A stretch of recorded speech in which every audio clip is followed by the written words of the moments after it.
What is going on in this crazy world? They will reign on the earth. Why has nobody told us before? There's coming a time when there will be no more delay. There's going to be a time when the desire of those souls under the altar is finally answered, and God steps in and he punishes the sin of humanity for what they've done. And so we're told that that's going to happen in the days when the seventh angel is about to sound his trumpet. Okay, so the seventh angel about to sound his trumpet is the last angel. There's 7 trumpets, right? So just before the final trumpet is sounded, the mystery of God is going to be accomplished. Now, what's the connection there? What's that all about? Well, what's the mystery of God? You've heard about this before. In fact, the New Testament is filled with this mystery theme. And I want us to see a few places where we read about that. Ephesians 1, verse 9, and this is what we read. And he made known to us the mystery of his will, according to his pleasure, which he purposed in Christ to be put into effect when the times will have reached their fulfillment. And this is what the fulfillment of the mystery is: to bring all things in heaven and in earth together under one head. That is Jesus.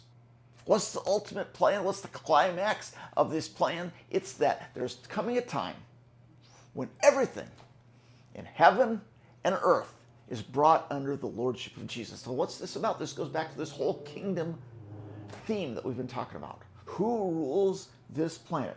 Okay, so again, what is the mystery? Well, let's look at chapter 3 of Ephesians. That was chapter 1. Now let's look over at Ephesians chapter 3 in verse 9. Paul's talking about himself, that he was to proclaim to the Gentiles the unsearchable riches of Christ, and to make plain to everyone the administration or the working out of this mystery, which for ages past was kept hidden in God, who created all things. Okay, so there's this plan that's been kept hidden. Why would it be kept hidden? Why, if it's so great, would God keep the whole plan hidden? Well, same reason that when any other leader is at war with another leader, they don't tell their plans. Those things are kept secret. Because what we find out in 1 Corinthians 2:7 is that if the rulers and authorities of this world, those spiritual forces of evil, if they had known what they were doing, it says they would not have crucified the Lord of glory. In other words, little did the rulers and powers and authorities, spiritual forces, understand that by killing Jesus, they were going to actually bring about their own defeat. And so the reason that God keeps things secret is because no one reveals their plans to the enemy. And God didn't reveal his plans. So this was kept secret. But his secret was, did you guys get this? Let's look at what this is. So the plan is, here in the verses just preceding that, in verse 6, this is where we're told what this secret, mysterious plan was. Verse 6, Ephesians 3. This mystery is that through the gospel, the Gentiles are heirs together with Israel. Now for you, you're like, big deal, duh. But for the Jews in the Old Testament, who understand that they were the chosen people of God, that God had chose them to be the kingdom of priests in this world. Remember Exodus 19, verse 6, that they were to be this kingdom of priests? Well, now what the mystery was is God's secret plan was that he was going to use those Jews to reach the Gentiles, the whole world. He didn't just want Israel. He just didn't want the land of Israel. He wanted all nations. Remember, we've talked about the nations. Remember Deuteronomy 32, 8 and 9, that although he chose Israel, he scattered all those nations among these sons of God. But his secret plan was to get them all back. His secret plan was to bring them all back. This mystery is that the Gentiles would be heirs together with Israel, members together of one body, and shares together in the promise in Jesus Christ. What's the mystery of God? What's the plan of God? It's that all the nations would be brought back to him. So I want us to see this In Matthew 24, the disciples are asking there in Matthew 24 the same questions that the souls under the altar were asking in Revelation 6. How long or when is this going to happen? So this is how it works out. In Matthew 24, verse 1, Jesus left the temple and was walking away when his disciples came up to him to call his attention to the buildings. Remember, the building in Jerusalem was huge. The temple was a huge building. Do you see all these things? Jesus asked them. All these, he's talking about the temple precinct there. I tell you the truth, not one stone here will be left on another. Every stone will be thrown down. Okay, he says that. Now they walk through the Kidron Valley, go up on the Mount of Olives. And as Jesus is sitting on the Mount of Olives, verse 3, the disciples came to him privately and said, so can you tell us what you just said back there? When will this happen? Does that sound like what the souls under the altar were asking about how long? So when will this happen, and what will be the sign of your coming and of the end of the age? So they're asking really three things here. When is it going to happen that these temple stones will come down? And what's going to be the sign of your coming? And what's going to be the sign of the end of the age? And they understand that these are all related, that this isn't going to happen in three different times, but all three of these things are going to happen at once. And so Jesus answers their question of when is this going to happen? He answers it starting in verse 4 in kind of a negative way. He answers, watch out that no one deceives you. For many are going to come in my name, claiming I am the Christ, and they'll deceive many. You're going to hear of wars and rumors of wars, but see to it that you're not alarmed. In other words, there's going to be bad stuff happening. This kingdom isn't going to be established right now. In other words, there's going to be a lot of stuff that happens between now and the full completion of the kingdom. Such things must happen, but the end is still to come. Or some of your versions say, but the end is not yet. In other words, there's going to be all this craziness in the world.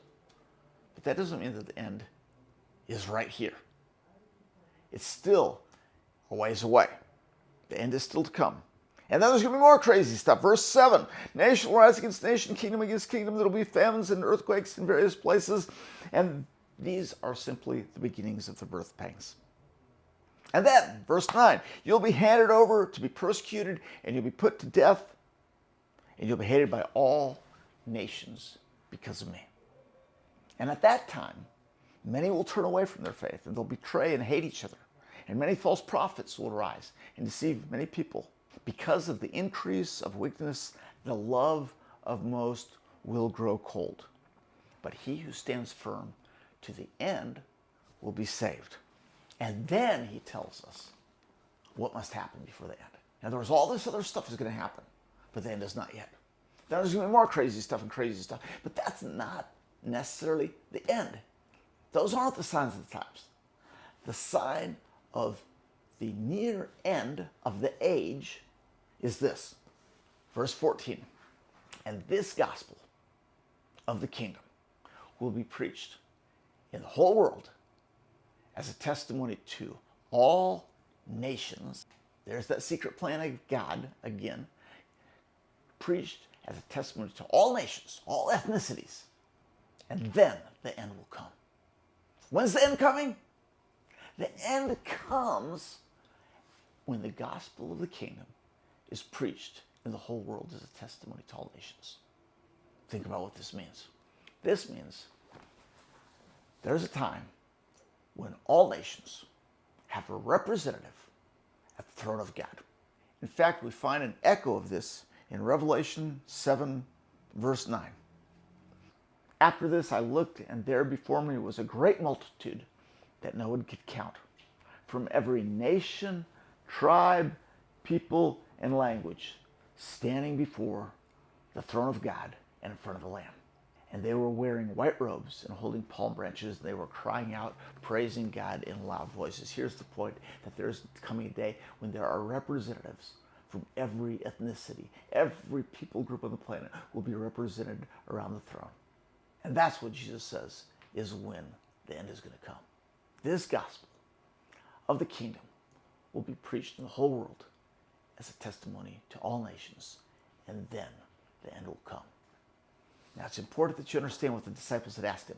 They asked him, What will be the sign of the end of the age, not the end of the world? It's important that you understand that there is not a mention of the end of the world there, because it's not the end of the world. It's the end of the age. This means the end of the era when these false deities reign. You know, we don't think about that much nowadays because we don't divide our calendar based on the reigns of kings. But there's a hint of it still in Japan. When I'm in Japan right now, this is Reiwa year 7. What does that mean? Well, Reiwa is the age. The last emperor died, and then when he died and the new emperor took his place, it was a new age. Not a new world, but that idea of age, that when the king reigns, when the old kingdom is over and the new kingdom starts, that's the age. So that's what the disciples had asked. What will be the sign of your coming and of the end of this era? And the answer is, when all nations know. So how are we doing on that? Do all nations know? Well, a lot of the nations do know, but there's still some that don't. Why is it taking so long? Well, I want to tell you a story. I was born in the Philippines. I grew up among the Agta people, and the Agta people had no idea who Jesus was. No idea at all. And so my parents went there in 1962 to share the great news, this testimony of the kingdom with the Agta people. We lived in a grass house, no electricity, no running water, no toilet. And my parents began to learn the language. And there came a time when my dad was actually able, good enough in the language that he was able to start to explain the gospel. And there was a day when he was sitting around the fire with a bunch of the Agtas, and he was telling the story of Jesus, and they were fascinated. And as they're talking, one of the guys, he butted in and he said, "So how long ago did this happen?" And one of the other Agta men kind of jabbed him in the ribs and said, "Oh, be quiet. This happened a long time ago, at least 5 years back." And my dad realized, 5 years back? They have no idea. So he said, "No, you guys, this wasn't just like 5 years ago. This was almost 2,000 years ago." And they sat there in silence for a minute, and finally one of the men said, he got mad. And he said, "Why? If this is such a great story, why has nobody told us before?" And I want you to think about how you would have responded to that man. Would have you responded to that man by saying, "Well, I want to explain to you the sovereignty of God. And it just wasn't God's sovereign timing for you guys to know yet"? Or would have you turned to God and blamed him and said, "God, it's not fair of you that you didn't let these people know the great news"? But the answer is, the only good answer is, "God, here I am, send me." The answer that God gave to the Agta people was that the people of God who did know the gospel, that they would respond. And it took almost 2,000 years. And here's the message for us right now, is that there are people groups on this planet right now who Jesus has paid for with his blood, who don't know the truth of what Jesus did. He's given you and me the responsibility to tell them. We're not done yet, but we're getting close. What's your part in this? You have a part? I have a part. It's not okay for us to say, "Well, we'll let other people do that." No, Jesus has called you and me to be a part of his kingdom work in proclaiming the message.